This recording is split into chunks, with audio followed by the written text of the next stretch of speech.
안녕하세요. 이번 시리즈에서는 복음이 무엇인지 성경 로마서를 통해 함께 살펴봅니다. 특별히 로마서 1장부터 5장까지 각 장마다 두 편의 영상으로 나누어 쉽고 깊이 있게 말씀을 나누고자 합니다.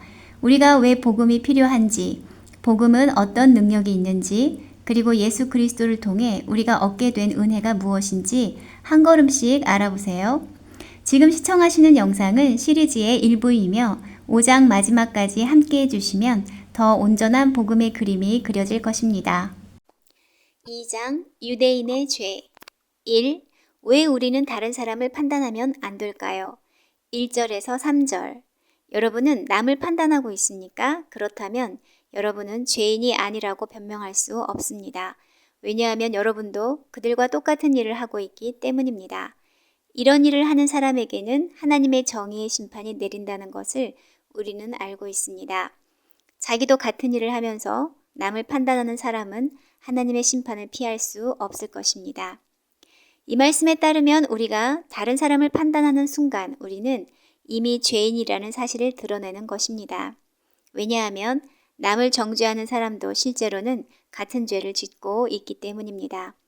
바울은 이러한 판단의 태도 자체가 하나님의 심판에서 면제될 수 없다는 명백한 증거라고 말합니다. 이 말씀은 단순히 도덕적인 경고가 아닙니다. 바울은 특히 유대인들을 향해 이 진리를 선포하고 있습니다. 앞서 로마서 1장에서 바울은 이방인들이 하나님을 떠나 죄에 빠진 모습을 지적했습니다. 그리고 이제 2장에서는 하나님을 알고 있는 유대인들이 이방인을 판단하면서도 스스로 죄를 짓고 있다는 사실을 폭로하고 있는 것입니다. 유대인들은 자신들이 율법을 가지고 있고 하나님을 안다고 여기며 이방인들보다 의롭다고 생각했습니다. 그러나 바울은 그들에게 이렇게 말합니다. 남을 판단하면서 똑같은 죄를 짓는 너희도 하나님의 심판을 피할 수 없다. 다시 말해 남을 판단하는 태도 자체가 스스로 죄인이라는 사실을 드러내는 것이며 하나님의 심판을 더욱 확실하게 불러오는 행동입니다. 2. 하나님은 선을 행하는 자와 악을 행하는 자를 어떻게 심판하시나요? 로마서 2장 6절에서 바울은 분명하게 말합니다. 하나님은 모든 사람에게 그 행위대로 갚아주실 것입니다. 이 말씀은 하나님의 심판이 철저히 공정하며 각 사람이 실제로 행한 대로 판단하신다는 뜻입니다. 하나님은 사람의 외모나 말, 혈통이나 종교적 배경을 기준으로 보시지 않습니다. 사람이 실제로 어떻게 살았는지, 어떤 삶의 태도를 가지고 있었는지, 어떤 열매를 맺었는지를 보고 심판하시는 분입니다. 7절에서 하나님은 참고 꾸준히 선을 행하며 영광과 존귀와 썩지 않을 것을 구하는 자에게는 영원한 생명으로 갚아주신다고 말씀하십니다. 이는 곧 하나님의 뜻을 따라 정직하게 살아가며 영적인 가치를 소중히 여기는 사람들에게는 하나님께서 영원한 상급을 주신다는 약속입니다. 반면 8절은 이기적이며 진리에 순종하지 않고 불의를 따르는 사람들에게는 하나님의 분노와 심판이 임할 것이라고 경고합니다. 이들은 자신의 욕심을 따라 살고 하나님의 진리를 무시하며 불의한 삶을 선택한 사람들입니다. 이들에게는 반드시 하나님의 공의로운 형벌이 주어집니다.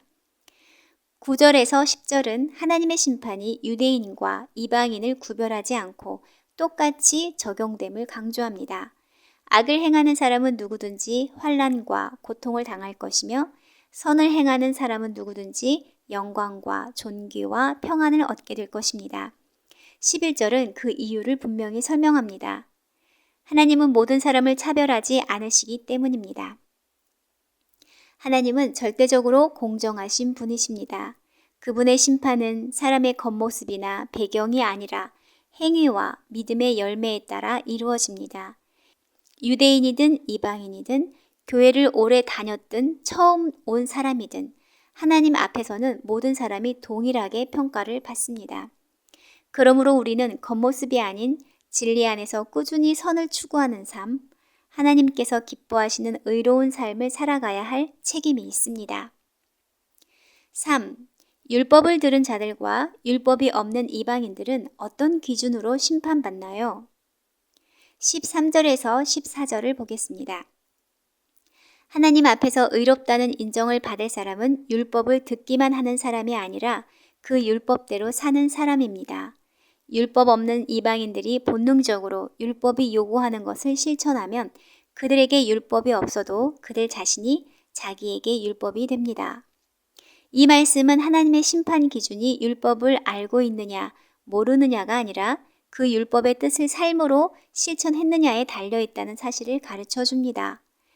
즉, 유대인처럼 율법을 알고 있는 사람이라도 실제로 그 율법대로 살지 않으면 하나님 앞에서 의롭다 하심을 받을 수 없습니다.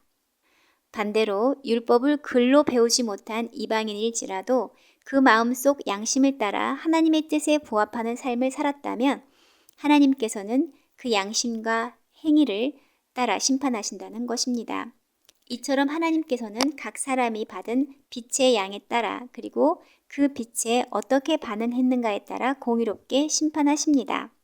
결국 중요한 것은 얼마나 많은 종교 지식이나 율법을 알고 있느냐가 아니라 하나님의 뜻을 실제로 따르고자 했느냐입니다. 성경은 율법을 한마디로 하나님을 사랑하고 이웃을 자신과 같이 사랑하라는 계명으로 요약합니다. 그러므로 하나님을 사랑하며 이웃을 향한 사랑을 삶으로 실천한 사람은 유대인이든 이방인이든 하나님의 심판 앞에서 정직함을 인정받게 됩니다.